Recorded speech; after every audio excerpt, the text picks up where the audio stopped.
이틀 지났네. 이틀 지났는데 아직도 안 말랐죠. 이게 바로 유화예요. 이 아크릴은 뭐 몇 시간만 지나면 다 말리지만은 안 말랐잖아. 안 말랐기 때문에 계속 작업은 이루어질 수 있는 거예요. 제가 손으로 계속 문지르면 문지르는 대로 이게 벗겨져 나온다고. 근데 이 방법이 어 여기다가 만약에 이 색 화이트에다가 이 퍼머넌트 바이올렛을 입힌 건데, 이 바이올렛을 먼저 깔고 완전히 말린 다음에 그 다음에 다른 색이 올라가면 어떻게 될까를 또 생각하면 되죠. 그게 이제 바로 응용인데, 제가 이제 요즘 계속 이 작업을 뭐 반복적으로 딴 거를 어떻게 응용할 수 있나에 대해서 이제 우리 구독자 선생님들에게 이제 보여드릴 그런 자료를 만들고 있는데, 이 유화는 이렇게 계속 묻어난단 말이에요. 안 묻어날 때까지 기다려야 되겠죠. 완전히 마를 때까지. 이 마르는 온도는 25도가 제일 좋은데, 근데 뭐 작업실을 25도로 항상 유지할 수는 없어요. 더웠다가 추웠다가 계속 하기 때문에. 근데 25도인 상태에서도 이게 마르려면은 한참이 걸린다고. 그러면은 이 작업이 완전히 마른 상태에서 가령 딴 색을 칠해 가지고 벗겨내면은 이 속에 이 색이 보이겠죠. 우리 이제 동양화에서는 뭐 발인 기법도 있고 뭐 그런 것도 있고 하지만은 이제 서양화에서도 마찬가지죠. 서양화에서도 이제 브랜딩 말고도 또 밑에서 있는 색을 그대로 비치게 하는 그런 기법들이 있거든요. 약간 이 투명한 효과를 이용하는 거죠. 기름이니까. 근데 이제 가령 예를 들자면 티타늄하고 징크가 있는데, 티타늄 화이트는 덮으면은 밑에 색이 잘 안 보이죠. 왜냐면 덮어버리는 역할을 하는 그런 또 이 성질이 있기 때문에. 하지만 징크는 기름과 섞어가지고 칠을 하면은 얇은 투명막이 형성이 돼가지고 밑에 색이 슬쩍 우러나와요. 보이게 된다고. 그런 기법을 이용해가지고 또 만드는 거예요. 그게 뭐냐면, 이렇게 벗겨낸 상태에다가 다시 얇은 색을 칠했을 때 여기는 진해지고 여기는 덜 진해지고 한단 말이에요. 그러면 그거를 또 벗겨내면은 밑에 색하고 약간 이 퍼머넌트 바이올렛에 만약에 청색을 싹 입히면은 아무리 벗겨내도 밑에 색이 이 퍼머넌트 바이올렛, 이 보라색 계통, 핑크색 계통이었기 때문에 파란색을 칠하면은 약간 청보라 계열로 바뀔 가능성이 많죠. 그런 거를 갖다가 계산하고 응용하는 거죠. 이런 거는 우리 수학 공식처럼 되는 게 아니에요. 그러니까 미술을 하는 대부분의 내 친구들 보면 수학을 굉장히 싫어하는데, 근데 이 계산적인 이 미술에서의 영역에서만큼은 엄청나게 뺄 거 빼고 더할 거 더하면서 응용을 하고 한단 말이에요. 이제 그게 신기한 거죠. 자기마다 다 뭐가 있는 거지. 그러니까 지금 보면은 제가 이 손으로 계속 문지를수록 이게 닦여 나온다고. 그러니까 이런 닦여 나오는 거를 응용해서 작업하는 사람도 있단 말이에요. 특히 이제 뭐 리히터 같은 경우에는 촛불을 그릴 때 엄청나게 여기 이 수프마토 계속 이렇게 문질러 가지고 흐릿하게 만들잖아요. 흐리게 만드는 자체를 스푸마토라고 하는데, 그 스푸마토 기법을 레오나르도 다빈치 식으로 할 것인가, 미켈란젤로 식으로 할 것인가, 아니면은 뭐 까라보자처럼 할 것인가, 뭐 그거는 뭐 자유죠. 하지만 다빈치도 그랬고 미켈란젤로도 그랬고 까라바조도 그랬고 전부 다 자기의 스승이 있다고, 자기가 탐구한 스승이 있기 때문에 그 스승님 걸 따라 하면서 응용을 하고 했던 거예요. 그러니까 이 독학이라고 해가지고 뭐라 그럴까, 뭐 이렇게 특이한 거 하고 저거는 내가 개발한 거야 이렇게 생각하면 큰 착각이라고. 그럴 수가 없어요. 그리고 이미 그 기법은 오랜 세기를 거쳐가지고 계속 변화하고 이 그림 속에 들어가고 이렇게 해왔기 때문에 여러 가지가 축적된, 응용된 그런 상태로 나중에 작품이 완성이 되는 거죠. 그러니까 오늘 응용편에 대해서 제가 이제 알아볼 건데, 그 응용편은 의외로 이 세계가 굉장히 넓다고. 그러니까 뭐 최근에 이제 어떤 공모전에서 누구 걸 베꼈다고 해가지고 막 문제가 된 적이 있잖아요. 근데 미술에서는 그렇게 얘기하면 안 돼요. 베낄 수는 있어요. 하지만 그 정신까지 다 베낄 수는 없죠, 오롯이. 그러니까 여러 가지 그 사건에 대해서 얘기하는 교수님이나 아니면 전문가들, 화가들의 그 말이 다 다른 거는 그 파생되는 세계가 넓기 때문에 그런 거예요. 근데 작가적 입장에서는 그 가령 뭐 어떤 공모전에서 상을 받았다. 그럼 역량이 거기까지예요. 하지만 전 세계에 있는 많은 화가들이나 많은 애호자들, 사람들은 그렇게 생각 안 한다고. 다 자기 잣대대로 생각을 하기 때문에 거기에 대한 모든 평가는 오롯이 그 작가 자신에게 있는 거거든요. 그렇기 때문에 뭐 딴 사람 거를 모사한다거나 모작한다거나 뭐 했을 때는 뭔가 자기의 멘탈적인 요소가 확실해야 돼요. 저거를 응용해서 내 거로 잘 만들겠다라는 그런 게 확실해야 된다고. 안 그러면 그대로 따라하는 사람은 안 좋죠. 가령 물방울이 있어. 물방울을 그려가지고 똑같이 그렸어. 그 원작자하고. 하지만 그 원작자 것은 아니잖아요. 근데 원작자의 이름을 써가지고 팔았다. 그럼 범죄죠, 그거는. 사적인 이득을 취했으니까. 뭐 여러 가지 그런 얘기들은 많지만 그런 건 이제 뭐 저도 그런 데에는 큰 관심은 없어요. 뭐 그러려니 하고 그냥 다 하는데, 하지만은 그거를 판단하는 그런 그 일반인들은 헷갈린다고. 왜냐면 자기 전공 분야가 아니기 때문에. 그래서 이제 문제가 되는 거죠. 그래서 법원에서 판결이 나도 달라질 수가 있어요. 예전에 가령 어떤 권력층이 그때 그 사건이 정말 엄청난 사건이었는데, 가령 대통령이 그 애를 낳는데 그 애가 누구를 닮아서 나왔어. 근데 그게 그림으로 표현돼 가지고 법정 투쟁까지 들어갔다고. 결국은 나중에 무죄를 받았거든요.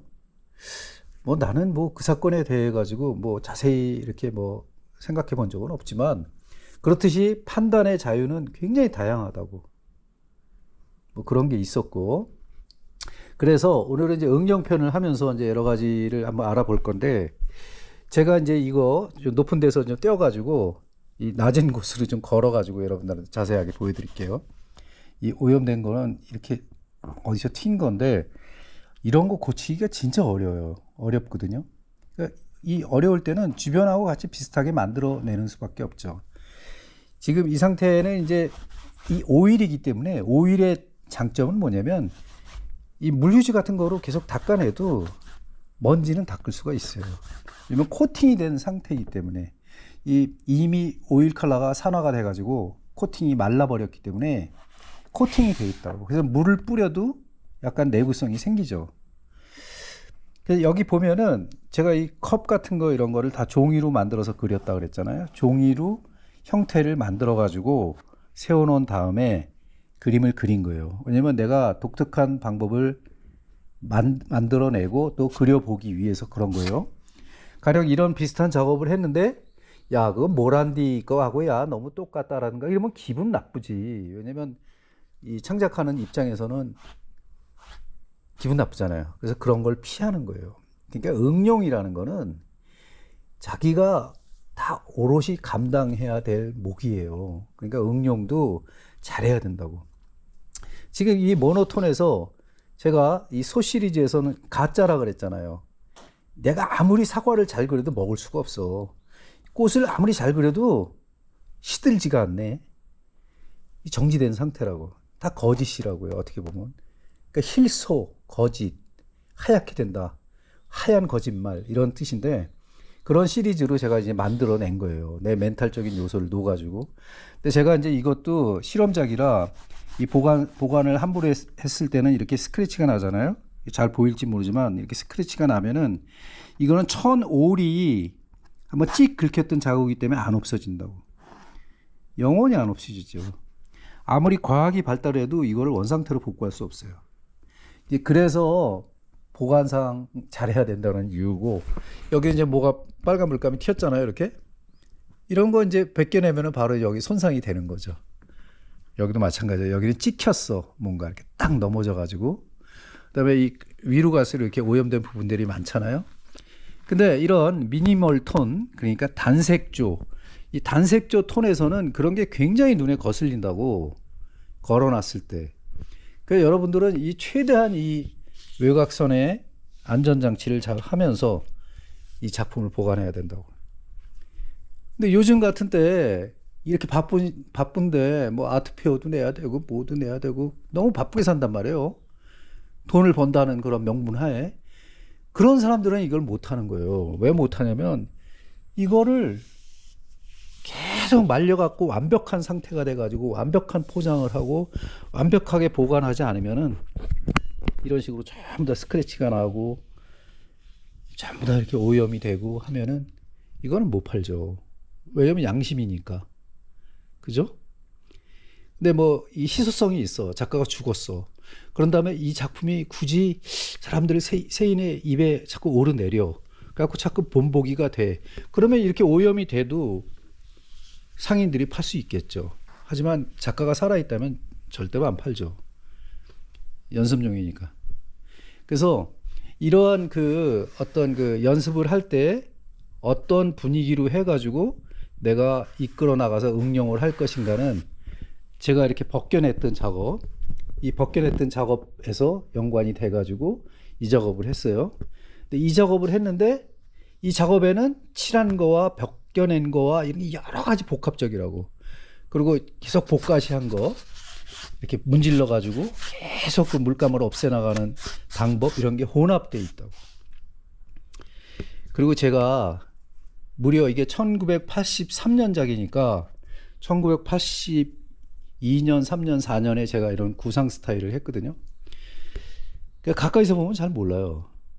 근데 이제 멀리서 보면은 이게 이제 쓰레기 산이거든요. 해변에 있는 쓰레기 산인데 여기에 엄청난 그 테크니컬이 들어가 있다고. 스킬이 들어가 있어요. 말하자면 나만의 스킬이 들어가 있는데 제가 차근차근히 보여드릴게요. 하나하나. 그러면서 제가 아까 말씀드렸던 가령 딴 색 위에 딴 이런 회색 계통이나 이런 블루 계통이 들어간다거나 아니면 이 캔버스가 아닌, 올이 아닌 상태, 이건 캔버스 천인데 이 상태가 아닌 이런 어떤 재질이 들어갔을 때, 이건 모델링 페이스트예요. 약간 뼈 느낌이 나는 그런 일본제 그 모델링 페이스트를 썼다고. 옛날에는 홀베인에서 이 물감이 나왔는데 아직까지 뭐 이 트임 하나 없이 완벽한 물감이라고 생각해요. 40년이 됐는데도, 40년이 넘었는데도 이 정도면은 완벽한 물감이죠. 변색이 없잖아요. 다른 색도 거의 변색이 없이 이렇게 내려오는 거 보면은 이거는 뭐 완벽한 재료라고 하고, 이때 제 나이가 20대 초반이었으니까 굉장히 노력을 했다고 할 수가 있죠. 재료학에서도 변화가 없잖아요. 깨진 데도 하나도 없고. 이런 게 좋은 작업입니다. 재료로서는. 여기에 멘탈적인 요소, 어떤 뭐를 그렸을까? 이거는 딴 목이라고. 또 다른 세계예요. 그리고 이제 뒤에 보면은 이런 작품들은 항상 뒤를 봐야 되는데, 이 천을 어떻게 보관했느냐, 야사천을 어떻게 보관했느냐, 그다음에 틀이 무슨 색으로 변했느냐, 이게 다 시대를 상징하는 거죠. 캔버스는 어떻게 짰다. 여기 보면 왁구바리 그 자국이 있거든요. 이런 거를 왁구바리 자국이라고 하는데, 요거 이렇게 딱딱 해가지고 했잖아요. 이거는 그러면 누가 짰느냐? 전문가가 짰겠죠. 제 생각에는 이거는 홍백화방에서 짠 건데 잘 짰어요. 83년 사인이 있는 거 보면은. 그리고 이 뭐 프레임은 뭐 그 당시 아주 뭐 좋은 프레임이라고 할 수 없죠. 돈이 없던 시절이니까. 그래도 재료학적에서는 굉장히 좋았다, 이런 말씀을 드릴 수 있는 거예요. 그리고 제가 이 도구를 쓰는 거에 대해서 제가 오늘 보여드리려고 여러 가지 가지고 나왔어요. 이 사람은 도구를 쓰잖아요. 그게 참 또 재밌는 건데, 이 도구를 쓸 때 보면은 제가 이제 종류가 굉장히 많아요. 저 작업을 하기 위해서 이런 도구들이 필요했다고. 그 도구들 중에서도 가장 중요한 재료는 이제 나이프죠. 나이프인데 이 나이프를 잘 보면은 이거 끄트머리가 동그랗잖아요. 이 동그랗다는 거는 세밀한 그 터치를 못 내겠죠. 이 동그라니까. 그래갖고 날카로운 이 가죽용 이런 것도 필요했어요. 이렇게 해갖고 살짝 탁 치면은 고기가 뾰족해지니까.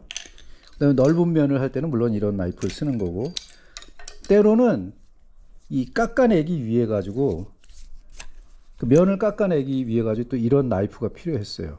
이 만든 거예요. 만들어 가지고 이 친구가 만들어서 이제 뭐 이거를 제 손에 들어왔는데, 요거를 화면에 이제 뭐 이렇게 해가지고 깎아낸다거나 뭐 할 때 꼭 필요한 도구라 이렇게 해서 만든 그런 도구도 있고, 그 친구는 이제 캠핑 친구이기 때문에 엄청난 내공을 해가지고 거의 안데스 산맥에서 온 유물같이 이렇게 만들어서 가죽도 뭐 그냥 엄청난 그 스킬로 이렇게 만들었는데, 그리고 이 나이프는 제가 갈아 가지고 이렇게 만든 거예요.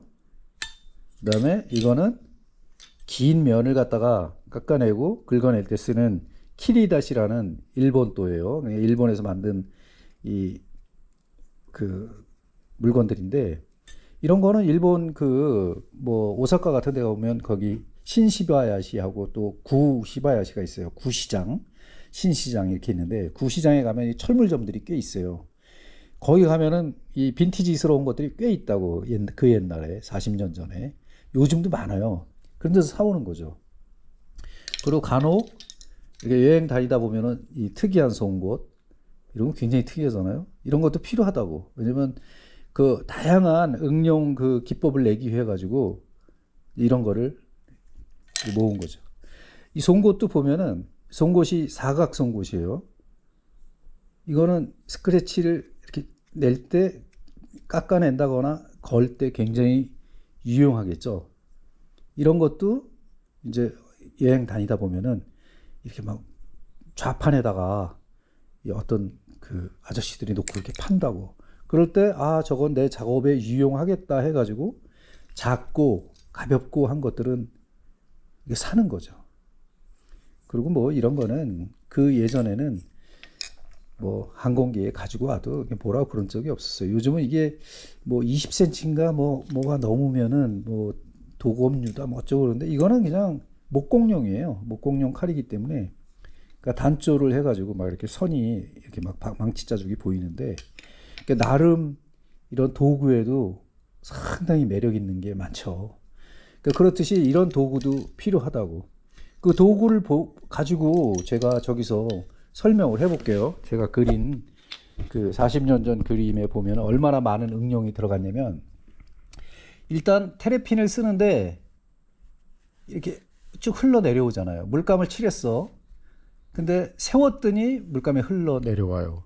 흘러 내려왔더니 옆에 자국이 막 나면서 변화가 일어나죠. 그러니까 1차적인 변화가 막 일어납니다. 그리고 우리 내가 이제 먹을 쓸 때, 아니면 먹이든 기름이든 유화든 다 똑같아요, 방법은. 이 상태에서 약간 진한 걸 썼을 때 흘러 내려왔을 때 어떤 느낌이 난다, 이런 거는 머릿속에 생각을 해야 되겠죠. 그리고 우연히 생긴 이런 흐름 자국에 나이프로 긁어가지고 스크래치를 딱 줬을 때, 이렇게 줬을 때, 줬단 말이에요. 잘 찍히나? 이렇게 했을 때 흘러내린 그 면하고 나이프의 이런 면에 밝게 이렇게 딱 표시하니까 뭐가 서 있는 것 같죠, 이렇게. 이게 다 응용이라고. 그다음에 여기 뒤에 이렇게 보면은 내가 나이프로 한번 싹 긁으니까 여기가 밝아지면서 경계가 생기는데, 이 위에는 이렇게 약간 그 더미, 풀더미처럼 이렇게 보이잖아요. 그리고 위에다가 회색 톤의 청회색을 딱 깔았더니 약간의 산처럼 보이잖아요. 그러면 여기서도 우리가 그 붓을 때 갈필법 뭐 이런 거에 느낌 나오잖아요. 그러니까 그런 거. 그다음에 여기에 탁 찍었어, 물감을. 탁 찍었는데 하이라이트 부분을 표시하고 싶어. 그랬을 땐 딱 변화를 주는 거야. 그리고 한 3가지 톤으로 하고 싶어. 그러면은 나이프로 긁어내는 거죠. 이렇게. 자, 응용한 거예요. 여기도 마찬가지로 뾰족한 거를 그리겠다. 이런 거. 제가 82년도, 83년도 미술 그 대한민국 국전에서 대상을 받았다고 했잖아요. 그때 이 기법을 쓴 거예요. 아무도 이 기법을 응용해서 이 기법을 쓴 사람은 없었어요. 비슷한 기법으로 하신 우리 스승님들이 계시죠. 자가를 그릴 때 이런 식으로 배동환 선생님이나 그다음에 조개를 그릴 때 우리 박복규 선생님이나 이런 걸 많이 그리셨단 말이에요. 거기서 다 보고 배우는 거예요. 배워서 나는 그럼 기름을 잔뜩 뿌려가지고 나는 응용하겠다. 응용하는데 어떤 식으로 응용하겠다. 뭐 이렇게 해서 이제 기법은 다 전체적으로 딱 나오는데 멘탈적인 요소가 굉장히 중요하다 그랬잖아요. 멘탈이 진짜 여러분들은 작업하실 때 가장 중요한 거예요. 나는 해변의 아름다움보다는 그 겪어온 세월이라든가 인고의 세월의 그 쓰레기 더미를 주제로 삼았죠. 주제로 삼았고 다 폐선들에서 버린 거, 그 버린 데서도 자꾸 그 또 솟아나는 이상한 생명들, 그 다음에 갯벌의 변화 같은 거, 그 다음에 여기서 태양빛이 탁 내려 쬐는데 그 밝은 그 컨트라스트를 이용해 가지고 강하게 면을 딱 주면서 어떤 부분에다 하이라이트를 집어넣으면서 끌어내올 것인가. 그리고 물감을 쫄쫄쫄쫄쫄쫄 이렇게 그리는 기법이 아니고 턱턱 해서 어떤 그 전체적인 운동감이라든가 이런 거를 충분히 줬다고 생각을 하거든요. 이런 부분도 번트 시엔나나 이런 거를 툭 던져놓고 좀 흘러내기를 기다린 다음에 딱 톰크스 기법으로 딱 찍어가지고 이렇게 띄었을 때 낡은 느낌이 나잖아요. 이런 건 다 배움이죠. 다 느낌이고 배움이고 그래요. 그 다음에 여기는 그냥 원색 바닥, 그 모델링 페이스트 바닥을 갖다가 그대로 그냥 놔뒀잖아요. 이런 놔두는 거는 과감함이라고. 원래 색이 가지고 있는 화이트의 그 색이 있다고. 근데 그 모델링 페이스트는 지금 쓰는 리키텍스 골덴하고 다르죠. 그 시절에. 그리고 이게 세월이 좀 지나가니까 약간 색이 바랬죠. 그래도 여전히 뼈 느낌은 나는 색이에요. 그리고 이거를 칠했을 때 원 바닥에 캔버스에 있던 하얀색하고 그 위에 있는 그 약간의 리퀴드한 성질의 화이트하고 싹 달라지잖아요. 그런 거. 그 다음에 테레핀과 린시드를 적당히 섞어가지고 어두운 부분을 턱 찍은 거, 이런 거. 이 모든 게 다 응용이고 어떻게 생각하면은 나만의 스킬이 되는 거예요. 근데 알고 보면은 이게 이 종합적으로 이렇게 다 들어간 이 느낌이 제가 요즘 그저께 찍었던 그 영상 벗겨낸단 말이에요. 원초적인 걸 보겠다 이거지. 벗겨내면서 음적인 요소를 계속 만들다 보니까 양적인 거 덮이는 것보다는 오히려 더 시적이고 더 애잔하고 더 강하고 날카롭고 그 어떤 그게 나오는 거라고. 그러니까 저는 그렇게 생각을 했죠. 그죠? 그렇게 생각을 해가지고 이 작품을 발전시킨 거예요. 제가 이 시절에 그린 그림은 다 이렇게 이런 기법을 썼지만 이렇게 작은 그림은 지금 3점인가 4점밖에 없어요. 전부 다 100호짜리 큰 거를 그렸다고. 작은 데서 연습을 몇 번 해보다가 바로 연결을 해서 저는 크게 그림을 그렸거든요. 아무튼 그 테크닉은 이렇게 해서 여기에 이렇게 좀 나타날 때 이런 도구들을 많이 사용했다라는 거를 여러분들한테 말씀드리는 거예요. 그래서 여기에 이 작품을 내가 계속 가지고 있는 이유가 뭐냐면 이 작품을 달라고 하는 사람 굉장히 많았어요. 근데 제가 작품이 없잖아요. 이 시절의 작품이. 그거 안 주는데 여기에 모든 그 테크니컬이 다 들어가 있다고. 여기 그냥 원 바닥, 모델링 페이스트, 흘러내림, 발임 기법, 그 다음에 이 볶아시, 그 다음에 나이핑, 덧칠한 기법, 그 다음에 이렇게 톰쿠스 찍어내는 막 이렇게 손으로 이렇게 헝겊으로 찍어내는 기법, 이런 게 막 온 총망라가 돼 있다고. 근데 이런 거를 제가 알고 했을까요? 모르고 한 거죠. 그러니까 모든 화가들은 이미 이 방법을 다 알고 있어요. 알고 있는데도 불구하고 이 하나의 이 섹터를 꾸밀 수 있을 때는 뭔가 자기 머릿속에서 돌아가는 그 연관되는 그런 게 있어야 된다는 거죠. 지금 잘 보면은 원근이 다 나와 있잖아요. 가까이 복잡하고 뒤에 멀어지고 그다음에 형태를 집중시키기 위해서 돌아오는 이런 각도라든가 이런 거 전부 다 생각을 하는 거예요. 그래서 어떤 그 그림을 그릴 때는 이게 뭐 그 유아의 임파스토다, 스푸마토다 이런 게 중요한 게 아니고 이 시대에 어떤 그 스토리텔링이 있어야 되겠죠. 이때는 내가 우리 아버님이 돌아가셔가지고 고3 때 돌아가셔가지고 엄청 고생을 했어요. 인천에서. 그 인천 지금 송도가 엄청 신도시로 발전을 했지만 이 당시에는 업한장 하나밖에 없었어요. 조개 캐는 사람들이 조개를 갯벌에서 패오면은 그거를 사주는 그 조판, 업한장이 하나 있었어요. 창고처럼. 송도에. 그리고 유일하게 송도 해수욕장이라는 조그만 그 유원지가 하나 있었다고. 뭐, 이 취락 도시에 30가구도 안 됐었거든, 이 시절에는. 근데 아침, 저녁으로 일어나면은 이 갯벌이 이렇게 색이 막 변하는 거 보고 참 신기한 그 갯벌 체험을 많이 했는데, 이때는 이 갯벌, 송도 갯벌 거기에 막 포탄들, 그 총알 쏘던 그런 총알 두꺼운 거, 막 이 손가락보다도 굵은 총알이 엄청 쏟아져 나왔어요. 6.25 때 인천 상륙 작전을 했으니까. 그 역사의 증거죠.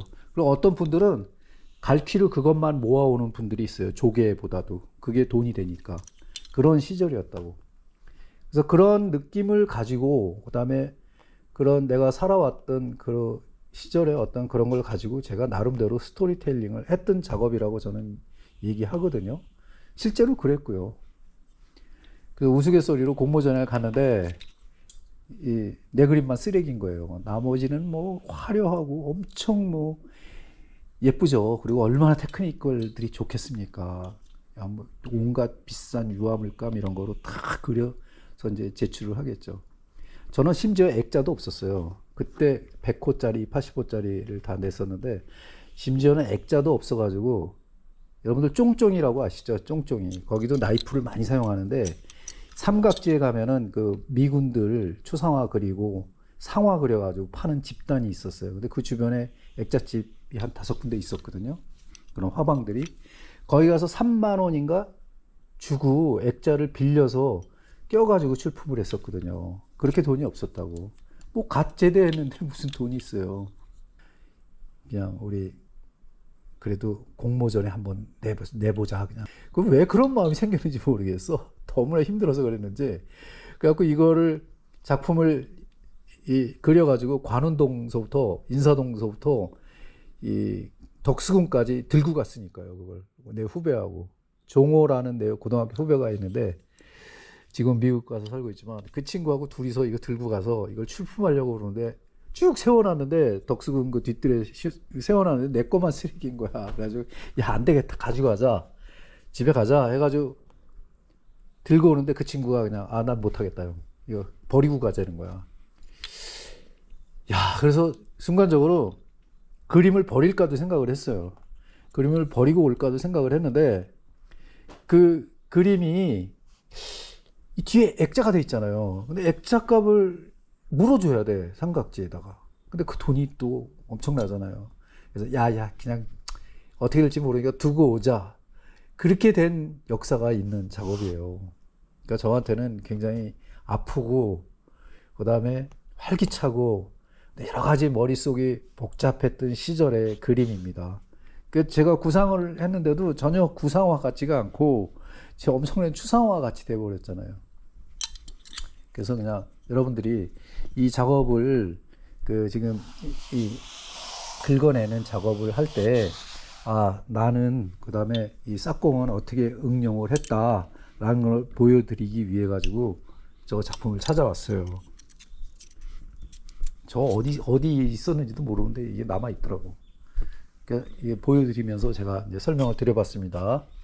여기서 응용해 가지고 제가 그 핑크색 퍼머넌트 바이올렛이 마르면은 그 마른 상태 위에다가 다시 색을 입혀가지고 어떻게 긁어내느냐, 어떻게 테크니컬을 하느냐에 대해서 다음 수업을 하도록 할게요. 감사합니다.